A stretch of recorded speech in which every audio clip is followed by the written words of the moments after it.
Hello, hi everyone, મારી ચેનલમાં તમારું સ્વાગત છે। આજે છે ને આપણે મેંગોની એક મસ્ત મજાની રેસીપી જોવાની છે। આપણે mango mattha, mango shrikhand, mango ice cream એવું તો બધું બનાવતા જ હોઈએ છીએ, પણ આજે આપણે છે ને મેંગોની કેક બનાવશું। મેંગો અને રવાની કેક બનાવશું। બહુ જ સિમ્પલ રેસીપી છે અને મોસ્ટલી ઘરે અવેલેબલ હોય ને એવા જ ઇન્ગ્રીડિયન્ટ્સથી મેં બનાવી છે, અને એ પણ કઢાઈમાં, ઓવન વિના। એટલે તમારી પાસે જો ઓવન ન હોય તો પણ તમે આ રેસીપી બનાવી શકો છો। અને જુઓ, ઓવન વિના પણ આપણી કેક છે ને એકદમ સ્પોન્જી બની છે। જુઓ, મસ્ત સ્પોન્જી કેક બની છે। તો ચાલો આપણે જોઈએ તેની રેસીપી। તો જુઓ ગાઈસ, આપણે છે ને મેંગો કેક બનાવવા માટેની આપણી બધી પ્રિપેરેશન રેડી છે। મેં અહીંયા એક મેઝરમેન્ટના જે કપ આવે છે ને એમાંથી 1 કપ જેટલો ઝીણો રવો લીધો છે। 1 કપ ઝીણો રવો લીધો છે। પછી હાફ કપ છે ને ખાંડ લીધી છે અને એમાં થોડા એલચીના દાણા નાખી દીધા છે ફ્લેવર માટે। પછી હાફ કપ જેટલો કેરીનો પલ્પ લીધો છે, મેંગો પલ્પ લીધો છે। પછી 1/4 કપ જેટલું મેં દેશી ઘી લીધું છે। અહીંયા તમે રિફાઇન્ડ ઓઇલ લ્યો તો પણ ચાલે અને મેલ્ટેડ બટર લ્યો તો પણ ચાલે, પણ ગાઈસ મારો એવો આગ્રહ હોય છે કે જેમ બને ને એમ ઘરમાં અવેલેબલ વસ્તુ હોય ને એમાંથી જ આપણે કંઈક રેસીપી બનાવીએ। ઘણીવાર એવું થાય છે કે વિલેજ એરિયામાં ને મેલ્ટેડ બટર છે કે રિફાઇન્ડ ઓઇલ છે કે એવી બધી વસ્તુઓ અવેલેબલ નથી હોતી, અને ઘી તો આપણા ઘરમાં હોય જ છે।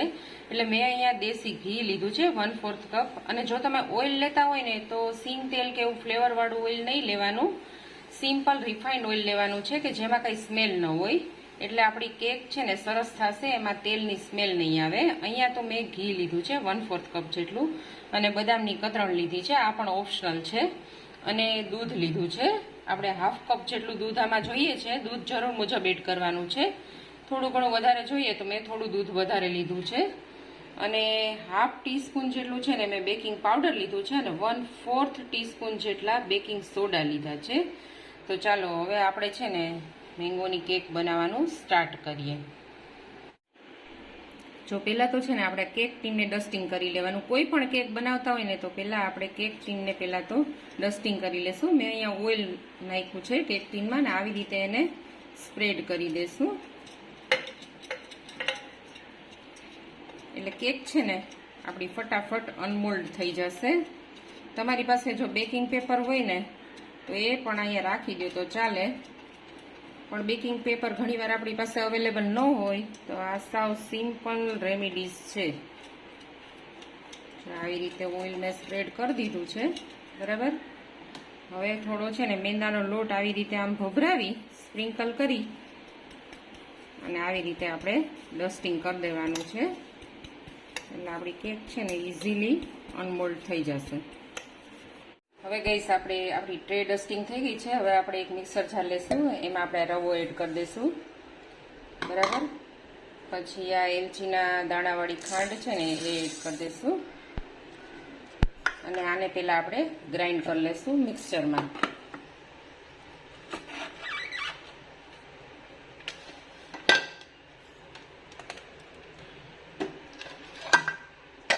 આને આપણે સારી રીતે પહેલાં ગ્રાઇન્ડ કરી લઈશું। જો આપણે આ રવો અને ખાંડ છે ને એકદમ સરસ પીસાઈ ગઈ છે। હવે આપણે છે ને એમાં કેરીનો પલ્પ છે ને એડ કરી દઈશું, હાફ કપ, બરાબર। પછી 1/4 કપ ઘી છે આપણું એ એડ કરી દઈશું, 1/4 કપ ઘી એડ કરશું।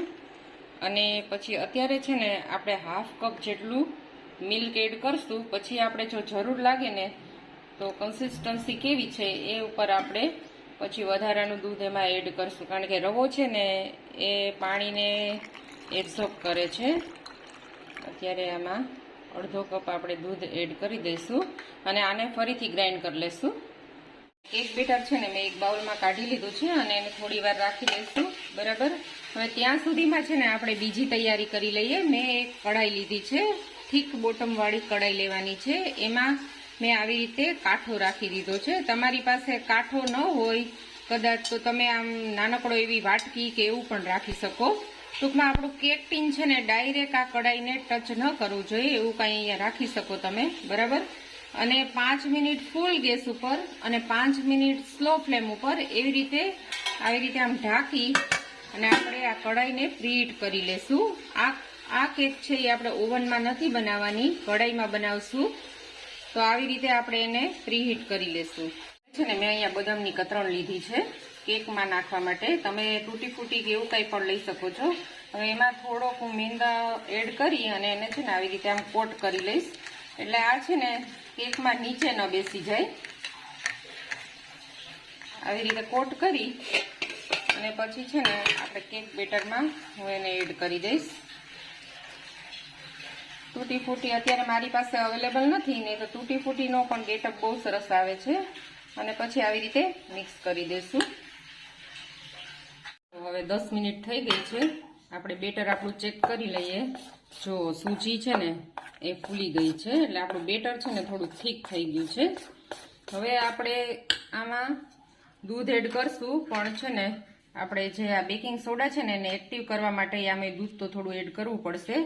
અને આ બેકિંગ સોડા અને બેકિંગ પાવડર છે ને જ્યારે આપણે કેક ટીનમાં કેક મૂકવાની હોય ને ત્યારે જ એડ કરવાનો. તો જો આ 1/4 ટીસ્પૂન બેકિંગ સોડા છે અને બેકિંગ પાવડર છે 1/2 ટીસ્પૂન. હવે છે ને આમાં થોડું આપણે દૂધ એડ કરશું એટલે એક્ટિવ થઈ જશે. અને આને આપણે આવી રીતે મિક્સ કરી લેશું.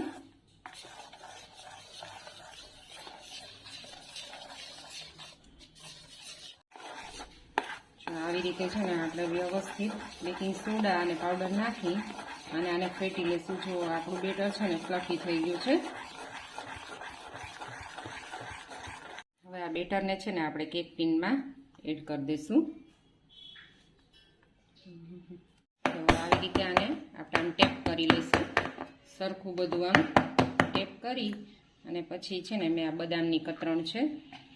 તમે તૂટી ફૂટીનો તો બહુ સરસ ગેટઅપ આવે છે, પણ અત્યારે મારી પાસે અવેલેબલ નથી, એટલે હું બદામની કતરણથી આને આવી રીતે ગાર્નિશ કરી દઉં છું.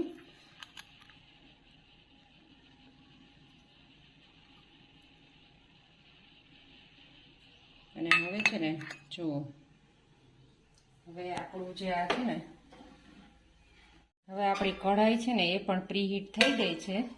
અને આમાં આપણે આને રાખી દઈશું કેક ટીનને. અને આ ડીશ ઢાંકી અને આપણે આને છે ને 35 મિનિટ રહેવા દેવાનું છે. 35 મિનિટ સુધી ધીમા તાપે રહેવા દેવાનું છે. પછી આપણે ચેક કરી લેશું. બરાબર, જુઓ ગાઈસ, હવે છે ને 35 મિનિટ થઈ ગઈ છે ને હવે આપણે ચેક કરી લઈએ. આપણે છે ને આ ચપ્પુથી ચેક કરશું. ચપ્પુ જો ક્લીન નીકળે ને તો આપણી કેક હજી થોડી ભીની છે ચપ્પુ, એટલે આપણે એને 5 મિનિટ વધારે રહેવા દઈશું. જો 5 મિનિટ થઈ ગઈ છે. આપણે ફરી પાછું ચેક કરી લેશું. તો જો આપણી ચાકુ છે ને હવે સરસ ક્લીન નીકળી છે.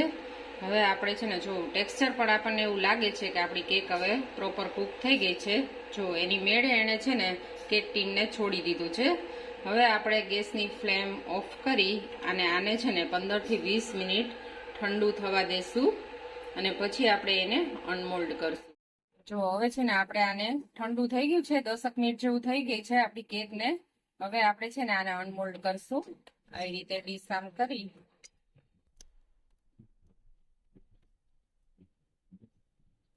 તો મસ્ત આપણું કેકનું ટેક્સચર આવી ગયું છે.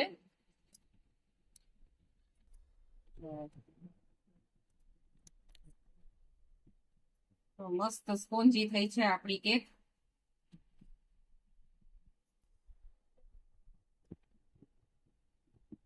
તો જુઓ ગાઈસ, આપણી રવાની અને મેંગોની કેક એકદમ રેડી થઈ ગઈ છે. તો અત્યારે છે ને કેરીની સિઝન ભરપૂર માત્રામાં છે. તો આ કેક છે ને આપણી બહુ જ સિમ્પલ છે. સિમ્પલ ઇન્ગ્રીડિયન્ટ્સ છે, આપણે ઘરે અવેલેબલ હોય ને એવા જ બધા ઇન્ગ્રીડિયન્ટ્સથી આ કેક મેં બનાવી છે. અને એ પણ ઓવન વિના પણ તમે આ કેક એકદમ સરસ બનાવી શકો છો. તો મારી આ રેસીપી છે ને તમે ઘરે અચૂક બનાવજો. અને મારી રેસીપી જો તમને સારી લાગી હોય ને તો તેને લાઈક કરજો અને શેર કરજો. અને મારી ચેનલને સબસ્ક્રાઇબ કરવાનું ના ભૂલતા. જો આપણે કેકને છે ને કટ કરીશું.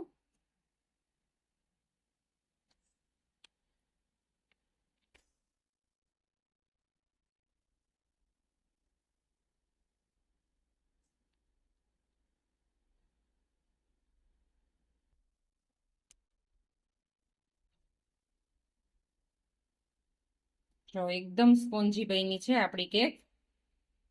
એકદમ સ્પોન્જી એવી કેક છે. તો તમે પણ ઘરે બનાવજો. ફરી પાછી આપણે અવનવી રેસીપીઓ સાથે મળશું. Thank you for watching.